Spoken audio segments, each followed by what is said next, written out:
In this video, I'm talking all about the Red digital cinema camera and what makes this camera so amazing. So this is the Red Gemini 5K DSMC2 camera from Red, and it's one of the 4 cameras that Red currently offers in the DSMC2 lineup. You've got the Dragon X, you've got the Gemini, the Helium, and the Monstro. Now the Gemini sits towards the bottom of that pile. It's just above the Dragon, but it's below the Helium and the Weapon. And the reason why it sits there is because this camera only shoots up to 5K, whereas the Helium and the Monstro, they both shoot up to 8K. Now, just because this camera doesn't shoot 8K doesn't mean that this camera isn't any good. This camera is absolutely astonishing for many different reasons. And the reason why I chose the Gemini over the other cameras in the lineup is because of its dual sensitivity. Essentially, this camera does something really magic, and it basically gives you the ability to shoot in low light environments, which you couldn't shoot in with the other cameras. So it gives you more flexibility when you're on set. But before we jump into all of the benefits and the negatives and everything about owning a Red camera, let me just talk about the hardware and the ergonomics of this camera. So this is the brain, and at the moment it's got a few things bolted onto it which it wouldn't normally have attached to it. So at the moment it's got this V-lock expander at the back where you can put a big battery, and you've got all of these inputs here, and it's also got a Canon mount at the front. When you buy this camera, when you buy the camera brain, the mount doesn't exist, it's not there. And this V-lock mount isn't there either. It literally is just the brain. So essentially when you just have the body, the brain of this camera, it may as well just be a really expensive paperweight because you need all of these other accessories to make the camera work. So let me just run you through these. So we first talked about the V-lock expander. So this is basically where a battery is going to sit. So this is your battery for the Red camera. Now this V-lock is actually quite small compared to some other V-locks, but I like it because it keeps the camera nice and lightweight. But once you've got one of these are going to set you back about 250 to 500 pounds depending on what you go for. But once you've got this, you just slide this onto the back of the camera, and now you've got power for your camera. Now on this V-lock expander, you've got all of these different ports. So you've got your audio in and monitoring, so you can listen to what you're recording. You've got a USB in, a sync, control, HDMI, HD SSI, and a DC in. The DC in is basically just a way to power the camera from the wall. Now, if we move towards the front, I mentioned I've got a Canon Mount.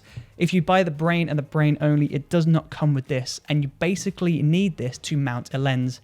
If you don't have this, then you can't mount a lens to your camera, so it doesn't work.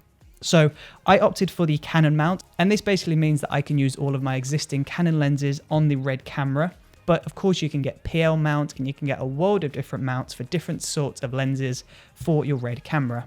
So I'm just going to first begin by unlocking the locking mechanism. This is really awesome because it keeps your lens locked into place. I'm going to push down on this button, and we're just going to release this cap here, and we're just going to pop the lens onto the camera, and then we'll just lock that into place. What now?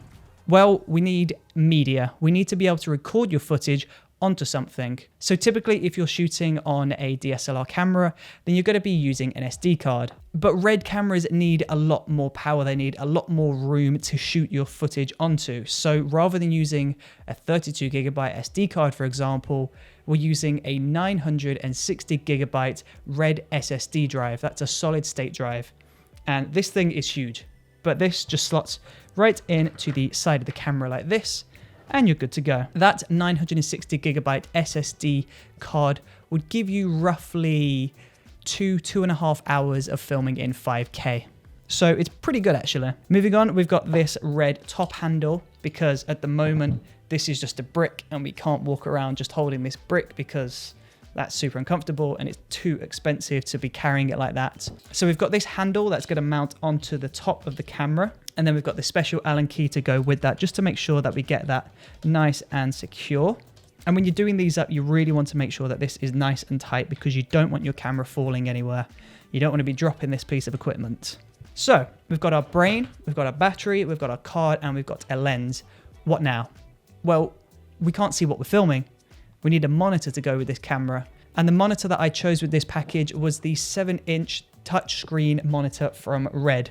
And this is really awesome because, like all of the other Red accessories, it's got these pins in the bottom, which means there's no cables.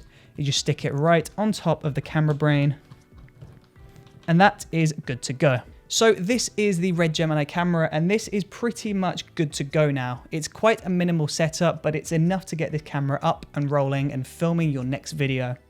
But rather than jumping into the camera, rather than turning it on and showing you the menus and walking you through everything, I'm going to talk about why you would choose a Red camera over some other cameras for your video project. So the first reason why many people choose a Red camera over other types of cameras is because of the RAW capabilities.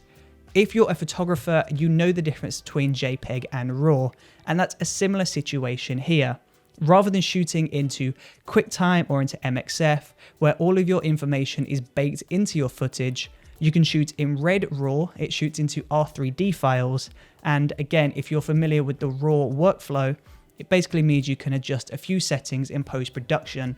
So this means you can adjust your ISO in post-production, and you can also adjust your color temperature. So this basically means that when you're shooting a video and you didn't have time to properly check the settings, you were in a rush and you underexposed the shot, that's fine. In the edit, you can just increase the ISO and you can restore all of that detail. And the same thing applies to the white balance.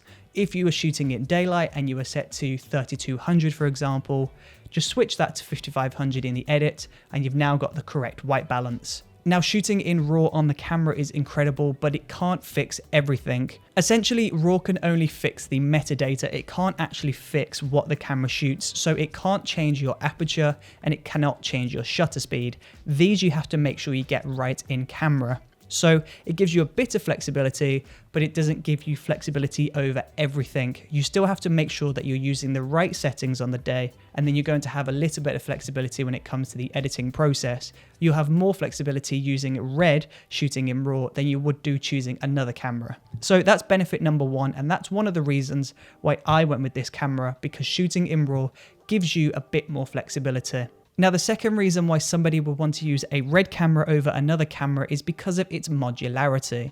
Now, you saw the camera at the beginning of the video. It was in multiple different pieces and the camera body itself was tiny. And this is really awesome because it means you can build the camera however you need it to be. So if you need to fly this thing on a gimbal, a glide cam, a drone, then you can strip it down and make it very small. But if you want this to be really big and on the shoulder, then you can add all the accessories that you need and build it out so it perfectly fits your needs. And the third reason why I chose this camera is because of the quality. Yes, it might not shoot in 8K, but 8K doesn't matter. It shoots in 5K and 5K is more than enough. Just the quality of every single pixel that this camera produces just looks incredible.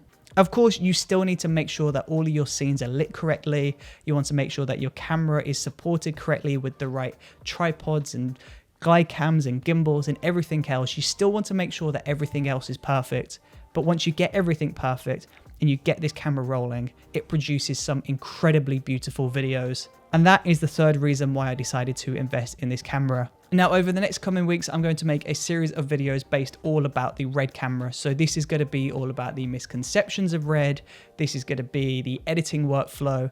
Basically, I want to try and tick as many boxes and give you as much information as possible about this camera. So if it comes to renting, hiring, or purchasing this camera, you know everything about this camera. And basically, you won't be left with any questions unanswered. So there you go. I hope you enjoyed this video. I hope you found it helpful in some way or another. And if you did, then please do let me know in that comment section below. And I will see you in the next video. See you there.